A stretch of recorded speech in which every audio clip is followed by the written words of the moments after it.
I never imagined that the person I considered as close as a brother could be capable of such cruel betrayal. And honestly, a year ago, if someone had predicted this to me, I would have just laughed and said, "No, that's impossible. We've overcome so many challenges together." But today I realize how fragile the line between loyalty and betrayal is, and that sometimes those you value above all else inflict the deepest wound. Let me tell you how it all started. My closest friend, let's call him Alex. We met at university right on the first day of classes. Both freshmen, no acquaintances in the city, and as usual, we struck up a conversation right away. Alex was lively, charming, always starting conversations, knew how to make a crowd laugh. And I, more reserved, quiet, preferred to just observe. That's why it was especially surprising how quickly we bonded. From the very beginning, we became almost inseparable. He invited me to parties, I helped him with papers. He shared his secrets, I shared mine. He dragged me on trips, I persuaded him to have quiet evenings with books. We shared practically everything, and I'm convinced he felt the same. I remember how we sat on the roof of one old building on campus, gazing at the glow of Berlin's lights and discussing plans after graduation. "We'll always stay in touch," he said. I nodded, fully trusting those words. But as often happens, the first signs of discord appeared in the most unexpected places. It happened toward the end of the third semester. I started noticing details that I initially chalked up to coincidences. For example, Alex sometimes ignored my messages, even though he was online. Or he'd suddenly cancel plans at the last minute with dubious excuses. I tried not to dwell on it. Probably just exhausted, I told myself. However, one incident hit me particularly hard. We often worked on joint assignments for school, and one day he did something strange. He shared a part of our collaborative work with a stranger without warning me. At first, I didn't understand what was going on. He brushed it off. "It's just a formality, nothing serious." But there was something suspicious in his tone. I started paying closer attention to his actions, to the little deceptions that had previously slipped by. And here unfolds my own drama. I met a girl, let's call her Sophia. Alex knew her too, but she and I developed a real relationship. I thought Alex would be happy for me. The three of us would sometimes hang out, drink tea, chat about studies and the future. But after one such meeting, I noticed a change in him. He started joking about her a lot, but they weren't light-hearted quips. They sounded sharp, sarcastic, as if he was trying to belittle her, and I didn't catch it right away. A couple of weeks later, the oddities piled up. My materials that I trusted to Alex suddenly started leaking online. Projects popped up with others, and he insisted. "It's nonsense, don't worry." I tried to believe him because faith outweighed doubt. But then something happened that shattered all illusions. It was an ordinary evening. We planned to work together on a key assignment, and I went to his apartment. Alex was alone, everything seemed normal. I saw a laptop on the table that looked suspicious to me. He explained, "Left files for us." I sat down, opened it, and stumbled upon my personal correspondence with Sophia, all the chats, photos, intimate moments, and worst of all, someone had already viewed them. My heart froze. I couldn't comprehend how this happened. I looked at Alex. He tried to stay calm, smiling. "Listen, I just wanted to help you." Inside me, everything tightened. I tried to find words to explain that this was a betrayal of trust, that I never expected this from him. He just shrugged. "You're too sensitive," he tossed out. From then on, I started noticing nuances that had previously escaped me. He fed false information, interfered with my plans, set up scenes where I looked bad in front of others. And this gradually formed a sequence of steps directed against me. At the same time, he started appearing everywhere Sophia was, as if on purpose. I noticed his glances, smirks, hints. Sometimes he did things that seemed accidental, but in reality they were calculated. I tried to talk to him about it. We sat down together and I tried to sort out the situation. "Why are you doing this?" I asked. His gaze was steady, almost innocent. "What are you talking about?" he replied. "You know, about everything." I saw his smirk turn cold. "Me, I never wished you harm," he declared. But I saw the reality, and that reality was merciless. My closest friend was betraying me. Weeks passed while I gathered evidence, trying to understand the reasons. He wasn't just betraying for fun. His actions had logic, a purpose. And when I finally realized that he was involved in leaking my confidential data, scheming with Sophia, and even trying to make me look bad in our shared circle, I understood. This wasn't a mistake, this was a plan. I tried to hide everything, maintain appearances in front of outsiders, but inside I was tearing apart. I felt how the trust built over years was crumbling piece by piece. And every day, seeing his smirk, hearing his words, I learned that betrayal can be invisible but deadly. And now, in my apartment, writing this story, I realize that this is just the beginning. What Alex did wasn't an accident or misunderstanding. It was a calculated attack on my life, my trust, my attachments, and our bond. I don't know how this story will end, but I know one thing. I won't look at people the same way anymore. And if someone tells you that friends are forever, remember my story. Because sometimes the closest friend can turn out to be the most cunning enemy. And if you think that's the end, no. True betrayal starts only when you realize that everyone around knew and you were the only one holding on to faith.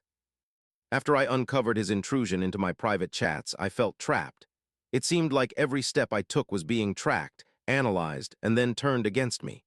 I tried to maintain composure, but inside there was chaos. At first, I thought it could be a misunderstanding, just a stupid mistake. But soon it became clear that it wasn't a mistake.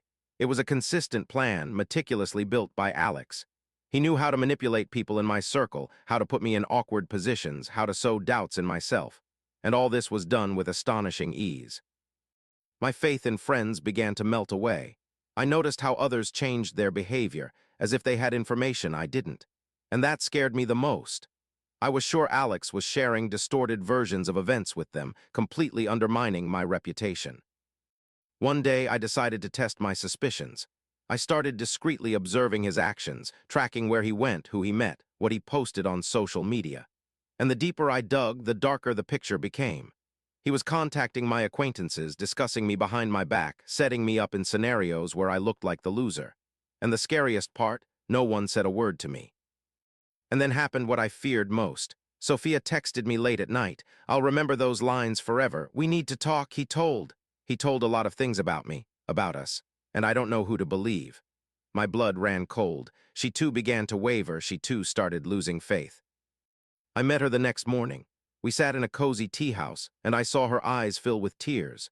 She described how Alex tried to convince her that I was cheating on her, that I was doing something behind her back. I tried to explain that it was fiction, that I never did anything like that, but she was confused, lost, and scared. And here the real game began. Alex knew how to ruin not just me, but my relationships too. He calculated everything in advance.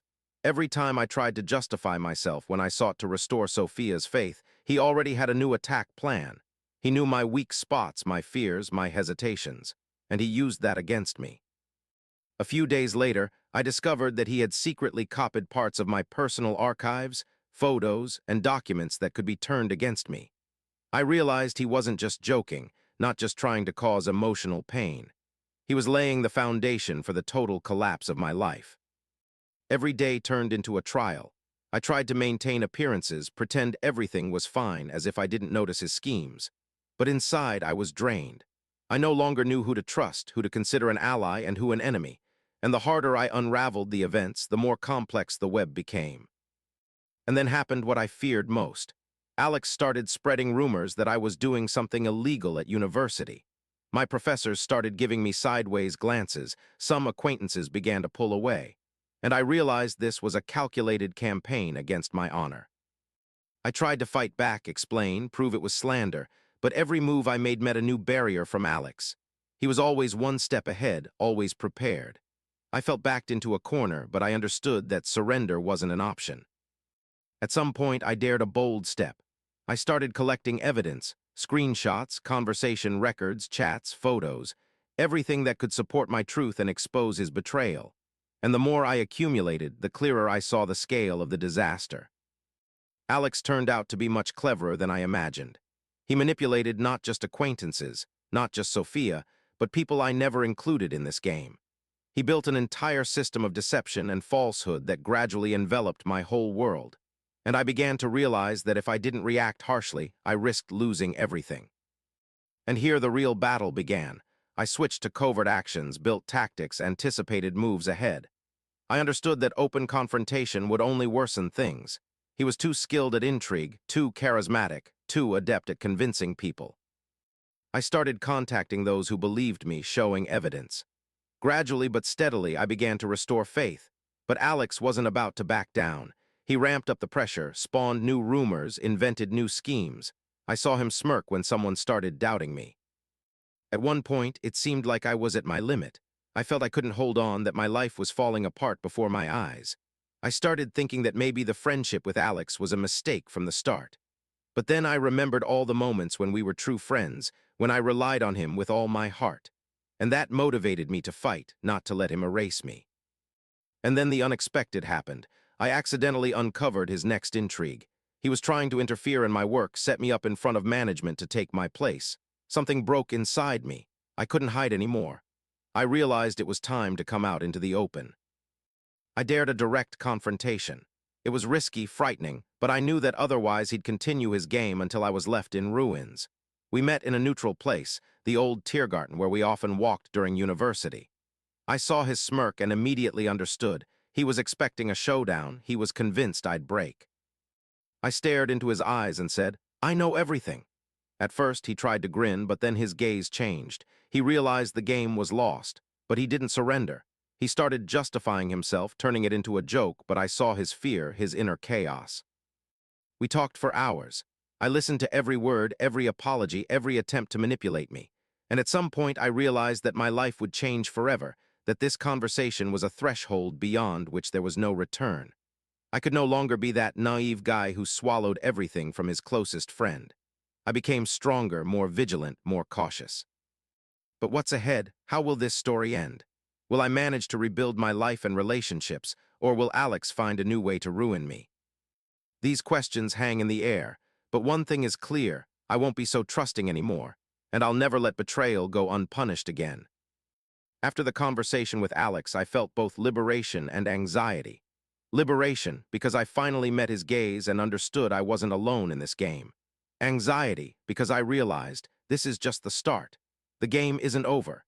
His cunning was deeper than I thought, and his ability to manipulate those around him was astonishing. The next morning, I moved to systematic steps. I recorded all conversations with Alex, accumulated evidence of his schemes, monitored social media, tracked meetings and messages. Each discovery shocked me. He was trying to set me up at work, intruding into my personal connections, even creating fake profiles online to spread rumors. But suddenly, support emerged. One of my old acquaintances, who had previously distanced himself due to Alex's intrigues, reached out. His name was Lucas. He told me that Alex tried to use him to gather information about me, but Lucas sensed something was off. He was ready to help. This became the first ray of hope, the first partner in confronting the betrayer. With Lucas, we set about developing tactics. We decided to act cautiously but firmly. I understood that any sharp move could provoke Alex into new actions. He was too skilled at mind games, too good at understanding people and their flaws. After a few days, I noticed that Alex started behaving differently. He became more secretive, checking notifications and accounts more often, as if he sensed a trap. And I realized he guessed I had started a counterattack. This gave me an advantage. But soon a new difficulty arose. Sophia, my girlfriend, started losing her composure. Alex's rumors and schemes had sown doubts in her about my words. She wanted to pause our relationship to sort out her feelings. This hit me hard. I realized that Alex's betrayal was destroying not just me, but those close to me. I dared honesty. I showed Sophia all the evidence, messages, screenshots, videos that supported my truth. Her eyes widened at the sight of the scale of the deception. She was stunned. But after the shock came relief. She believed me. We decided to fight shoulder to shoulder. And here came a sudden twist. Alex started involving outsiders. He drew in people I didn't expect in this game. He spawned new schemes, set traps, made people doubt me, Sophia, and Lucas. It all unfolded like a thriller script about the mind. We realized we needed to go deeper. I set about meeting those Alex tried to turn against me. We had conversations, explained the situation, showed evidence.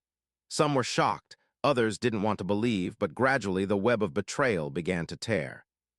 However, the more we exposed, the more dangerous Alex became. He realized his influence was waning and switched to aggression. Hints of threats appeared, attempts at intimidation, hidden warnings. He knew that if I got to the bottom, his honor and plans would collapse.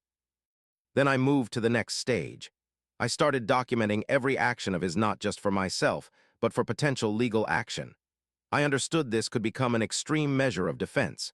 He manipulated not just personal connections, but careers too, and this could cross the bounds of ordinary relationships. One evening, Alex made a move I didn't anticipate. He tried to draw Sophia into his schemes directly. He sent her a text, claiming I had a secret I was hiding, that I was acting against her. His message was convincing, but Sophia, armed with the evidence I showed her, stayed calm. She understood it was another trick. This incident gave me insight. Alex was desperate. He realized his game was lost and was now ready for extremes to retain control. This became the turning point. I understood I needed to act quickly, firmly, and wisely.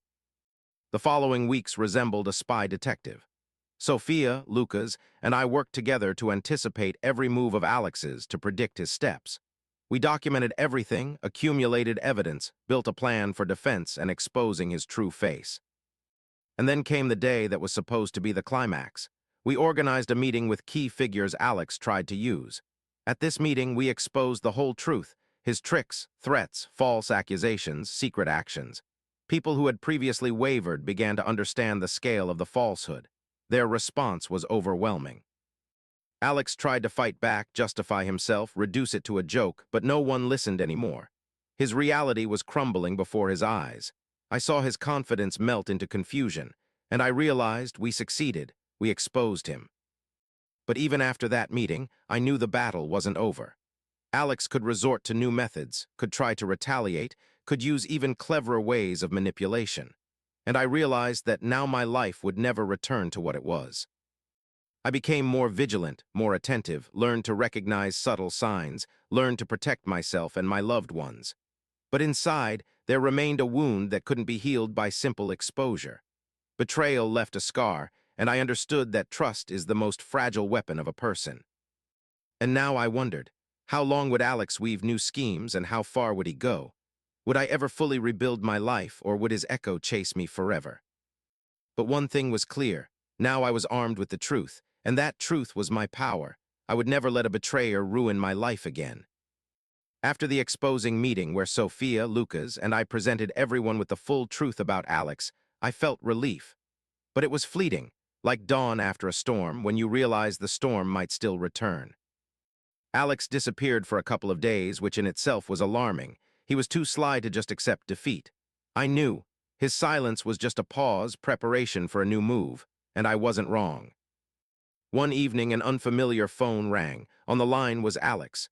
His tone sounded even, almost friendly, but I caught the undertone of threat. He talked about how we overdid it, that I set myself up, and that the truth is just the beginning. He hinted that he had cards up his sleeve I didn't know about, and the consequences would be catastrophic. The next morning, things heated up. Strange posts started popping up on social media, hints that someone knew my secrets I hadn't shared. At first, I thought of coincidences, but then I realized it was Alex again. He started using intermediaries, people I considered friends, to indirectly blackmail me. Sophia noticed I became irritable, even suspicious of some. She suggested strengthening protection, checking devices, profiles, even the home, and it worked, at least temporarily.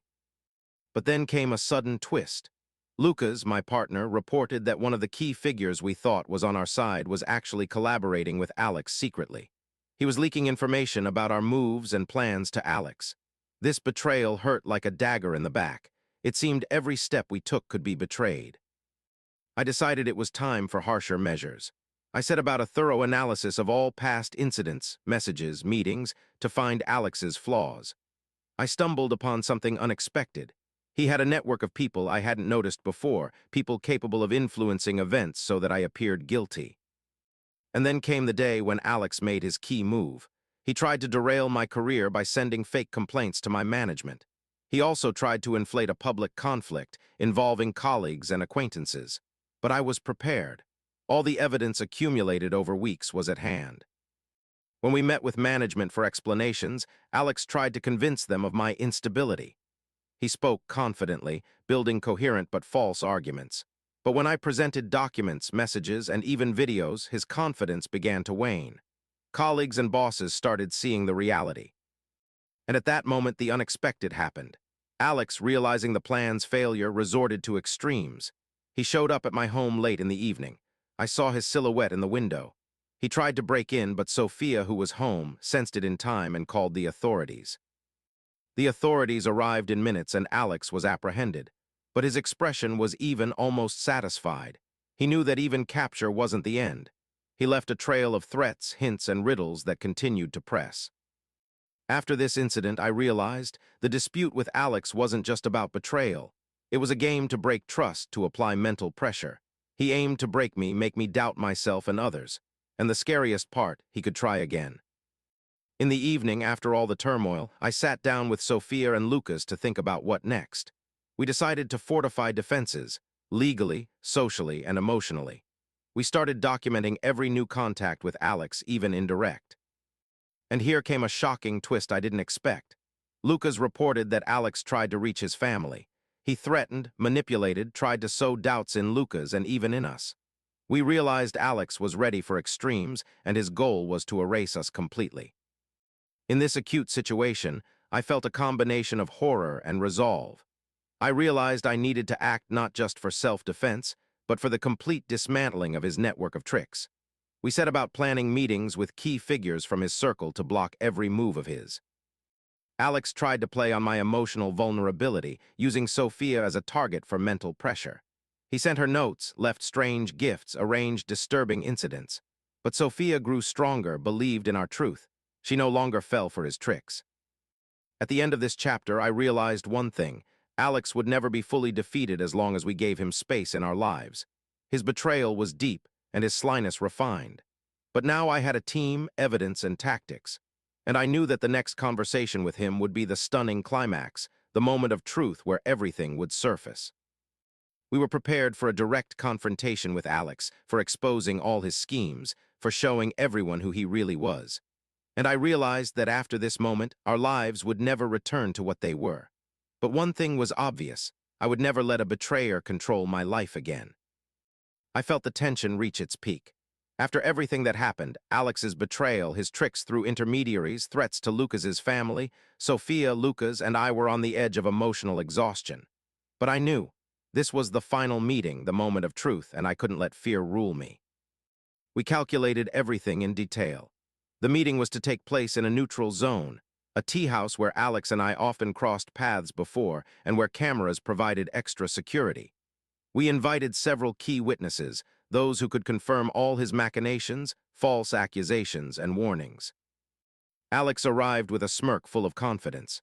As always, he tried to appear innocent, friendly, but his eyes betrayed his true intentions, cold and calculated. He sat opposite and pretended he wanted to discuss a peaceful outcome. I made the first move. I played the video and audio files we had accumulated over weeks. Every step of his, every trick, everything was captured. Alex looked at the screen, at first trying to hold on, but step by step, panic appeared on his face. He realized the game was over, but instead of surrender, he attacked me with words, accused me of betrayal, of ruining his life. His tone trembled, but threat lurked in his eyes. He understood, now he could lose everything. And here the unexpected happened. One of the witnesses, a person Alex thought was his partner, stood up and told the whole truth about how Alex manipulated him and used him for blackmail. The words cut like blades, destroying the illusion of Alex's control. Alex tried to interrupt, argue, distort events, but no one listened anymore. We presented evidence one by one, messages, call records, photos, videos. Each new fact undermined his honor and shattered his fictions. But the climax came when Alex made a desperate move. He tried to physically intimidate me, standing up and approaching. At that moment, the witnesses and security we had prepared in advance stepped in. Alex was stopped, but the tension reached its zenith. After this incident, the authorities officially took up the investigation. All the evidence we presented became part of the case. Alex tried to deny, evade, but his system of tricks was fully exposed. He couldn't hide. Emotionally, it was hard. I realized I had lost part of myself in the fight with this person. The trust I had in friends, in the world, in life itself was undermined. But along with that came understanding. We won. Justice prevailed. Sophia was by my side. Her support became my shield. Lucas proved that true bonds show not in easy times, but precisely in crises. Together, we overcame betrayal, deception, and threats, and now we understood that no Alex could manipulate us anymore. The final blow came weeks later, when we learned that Alex was officially charged and arrested for blackmail, threats, and fraud. His plan was completely shattered, and his tricks now had legal consequences. I stood on the threshold of a new understanding of life. Alex's betrayal left scars, but it also gave lessons. Caution in choosing connections, the power of truth, and the value of support from loved ones. When I looked back, I saw a sequence of incidents that seemed chaotic, but in reality was a lifelong lesson. Every move, every check, every documentation, all of it became a barrier against betrayal. This story doesn't end with simple triumph. It ends with understanding. People can be refined, sly, treacherous, but truth, support, and resolve are stronger. And I will never let anyone ruin my life the way Alex tried. Sophia, Lucas, and I regained peace, but now it was not naive but hard-won, earned. We learned to recognize hidden dangers, strengthen defenses, and most importantly, cherish those who are truly by your side in tough moments. And even if Alex can never harm again, the lesson of betrayal will stay with me forever, as a reminder that even in the darkest moments, you can find light if you fight and don't surrender.